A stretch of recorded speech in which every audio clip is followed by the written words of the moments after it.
Hello विद्यार्थियों, आज हिंदी व्याकरण पाठमाला में तुम सबों का स्वागत है।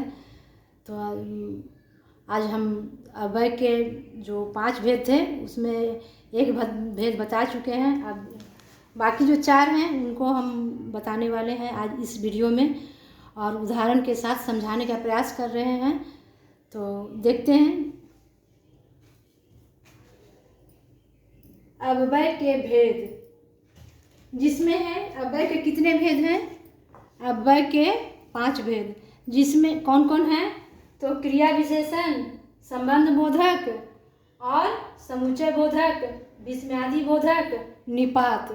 तो कल के वीडियो में मैंने ये क्रिया विशेषण को बता चुके हैं।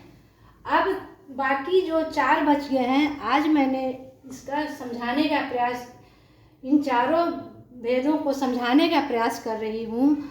तो सेकंड नंबर में है संबंध बोधक। अब संबंध बोधक की परिभाषा हम समझते हैं पहले कि संबंध बोधक की परिभाषा क्या है। जो अविकारी शब्द मतलब जो परिवर्तन नहीं होने वाला शब्द। अविकारी शब्द मतलब जो परिवर्तन नहीं होते हैं शब्द, वो अविकारी शब्द वाक्य के संज्ञा और सर्वनाम का वाक्य के दूसरे शब्दों के दूसरे पदों के साथ संबंध स्थापित करने वाले शब्द को हम संबंध बोधक शब्द कहते हैं। क्या कहते हैं? संबंध बोधक शब्द कहते हैं। तो इसके उदाहरण देख लेते हैं। संबंध बोधक के उदाहरण यहाँ पे मैंने बोर्ड पे लिख के रखे हैं। मंदिर की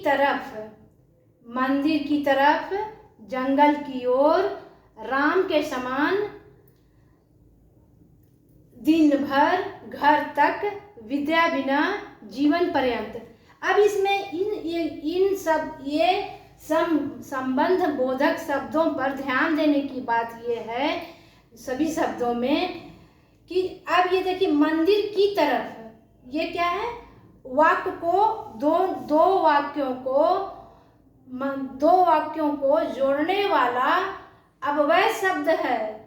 2 वाक्यों को जोड़ने वाला अव्यय शब्द है मंदिर की तरफ। अब इससे हम वाक्य बनाते हैं कि राम या श्याम या कोई भी नाम, उमेश, कोई भी नाम मंदिर की तरफ गया है जंगल की ओर। तो अब जंगल की ओर अव्यय शब्द से हम वाक्य बनाते हैं। क्या वाक्य बनेगा कि कुछ चरवाहे जंगल की ओर गए हैं गायों को लेकर के। जंगल की ओर कौन गए हैं? तो चरवाहे गए हैं। किस लिए? तो गाय को चराने के लिए। अब राम के समान, ये अव्यय पद है कि अब इससे वाक्य बनाते हैं। राम के समान दूजा कोई पुरुषोत्तम नहीं कहलाए। तो अब ये अव्यय शब्दों से ये पता चलता है कि कोई वाक्य में संज्ञा या सर्वनाम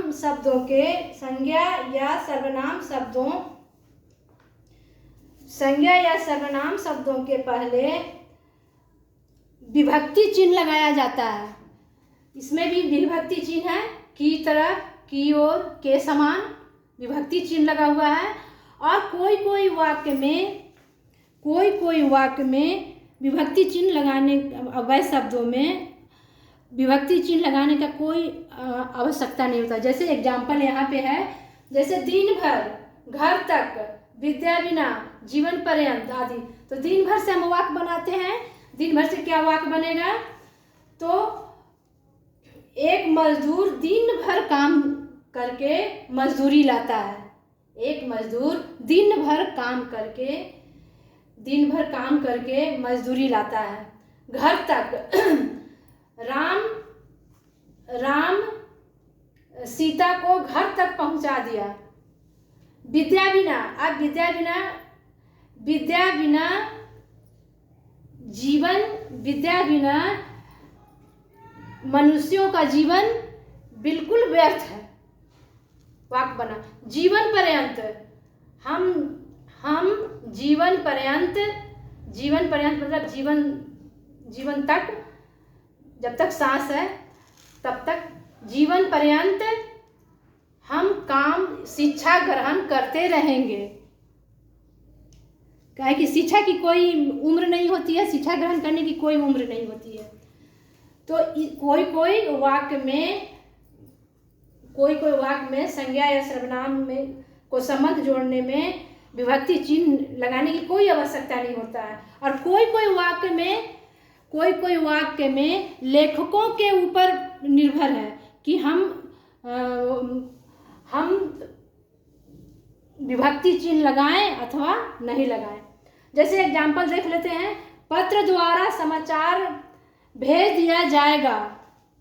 पत्र द्वारा, इसमें कोई विभक्ति चिन्ह नहीं लगाया गया है। इस वाक्य में पत्र द्वारा हम समाचार पत्र भेज देंगे, समाचार भेज देंगे, इसमें कोई विभक्ति चिन्ह नहीं लगाया गया है। लेकिन वही पत्र के द्वारा समाचार भेज दिया जाएगा, इसमें विभक्ति चिन्ह अपने मन के अनुसार लेखक लगा दिया। अब चलते हैं क्वेश्चन, ये भेद नंबर 3 को, समुच्चय बोधक। भेद नंबर 3 क्या है? समुच्चय बोधक। समुच्चय बोधक की परिभाषा सबसे पहले जान जाते हैं, समुच्चय।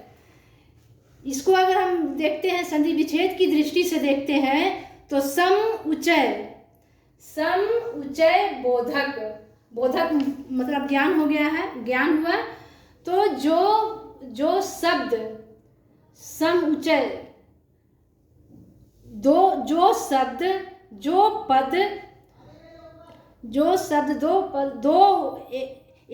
या दो से अधिक पद, पदबंध और उपवाक्यों को जोड़ता हो, उसे हम समुच्चय बोधक शब्द कहते हैं। तो समुच्चय बोधक के उदाहरण देख लेते हैं। समुच्चय बोधक के भी कितने 2 भेद बताए गए हैं। कौन कौन? तो समानाधिकरण और व्याधिकरण समुच्चय बोधक। कौन कौन है? तो समानाधिकरण और व्याधिकरण समुच्चय बोधक।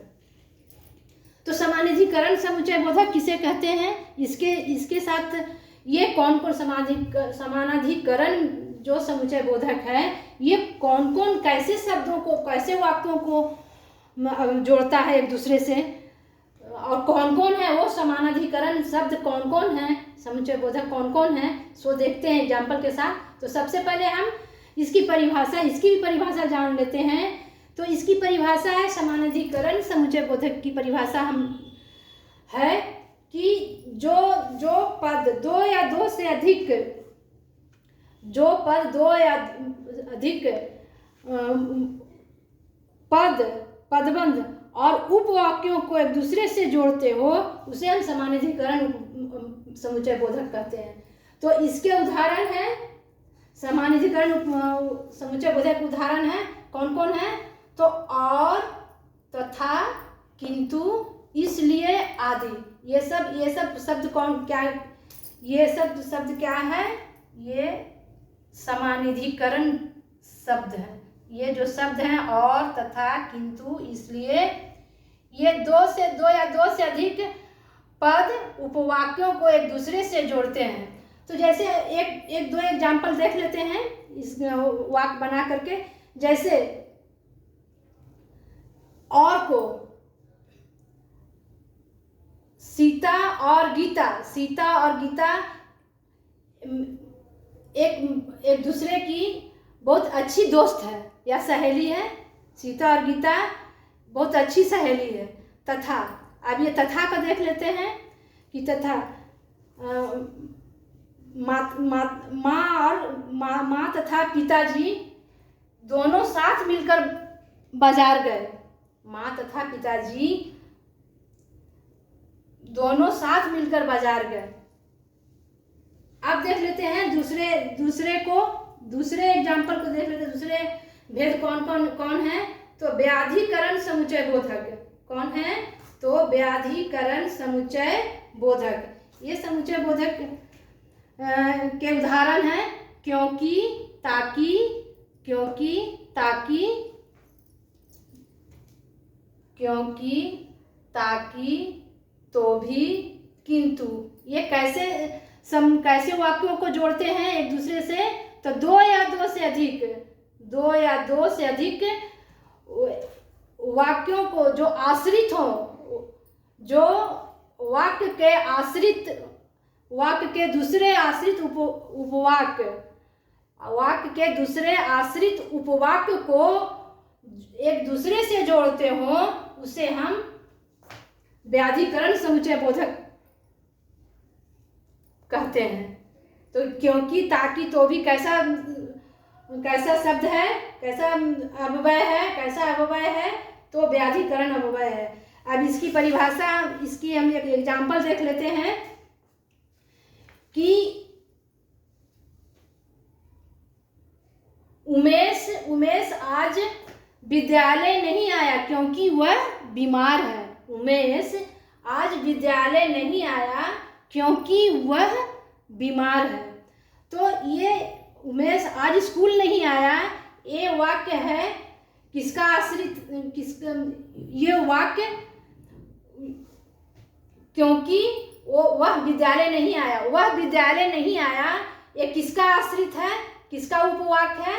तो उमेश आज विद्यालय नहीं आया, इसका आश्रित उपवाक्य है।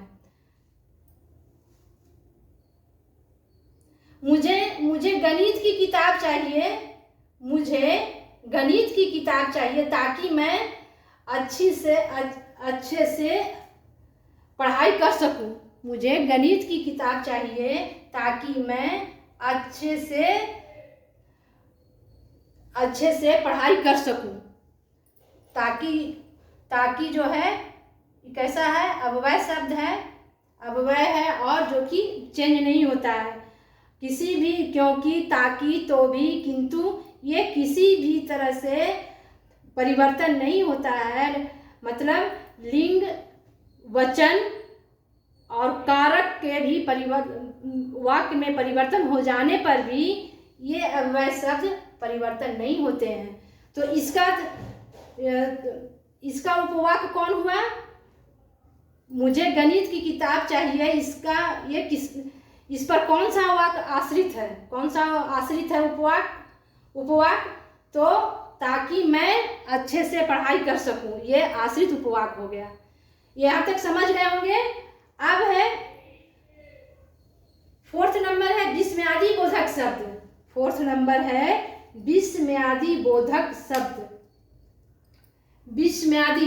विस्मयादि ये शब्द मतलब बोलने से ही ऐसा लगता है कि ये मतलब कि अचानक निकलने वाला शब्द है। विस्मय मतलब एकदम अनायास ही निकलने वाला शब्दों को विस्मयादि बोधक शब्द कहते हैं। जिसकी थोड़ा सा परिभाषा देख लेते हैं और उदाहरण भी देख लेते हैं। वाक्य में प्रयुक्त जिन पदों से विस्मय, उल्लास, शोक, गलानी, घृणा, लज्जा, भय आदि भाव अनायास निकल पड़ते हैं, उन्हें विस्मयादि बोधक शब्द कहते हैं। मुंह से अनायास निकल जाता है। जैसे एक दो एग्जाम्पल देख लेते हैं। जैसे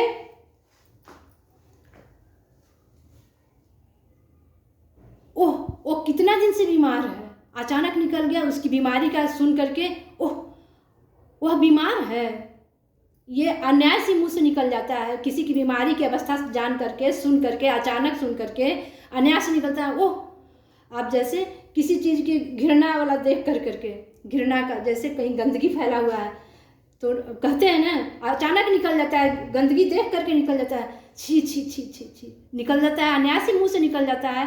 कहना नहीं पड़ता है, सोचना नहीं पड़ता है कि हम इसको ज़बरदस्ती बोले, अन्यास ही मुख से निकल जाता है। तो अन्यास मुंह से निकलने वाले शब्दों को कैसा शब्द कहते हैं, कैसा अव्यय कहते हैं? तो विस्मयादि बोधक अव्यय कहते हैं। अब बच गया फिफ्थ नंबर, निपात शब्द। निपात शब्द कौन कौन है?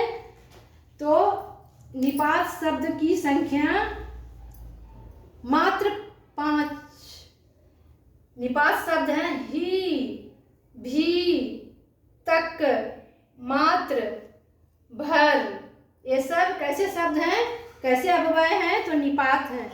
तो इसकी परिभाषा है, निपात की परिभाषा है, निपात की परिभाषा है कि जो वाक्य के पदों में लग करके, पदों के बाद आ करके, जो पद में लगने के बाद बल उत्पन्न करता हो, वो डिपेंड कर जाता हो, उस पे अव्यय पे डिपेंड कर जाता हो, वैसे शब्द को निपात शब्द कहते हैं।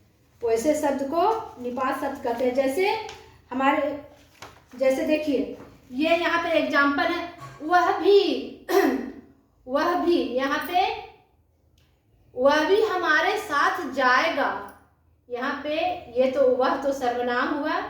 अभी सर्वनाम के बाद ये जो भी है, ये कैसा अव्यय है? निपात है। कैसा अव्यय है? तो निपात है। कह रहा है कि वह भी हमारे साथ जाएगा, वह भी हमारे साथ। देखिए, सर्वनाम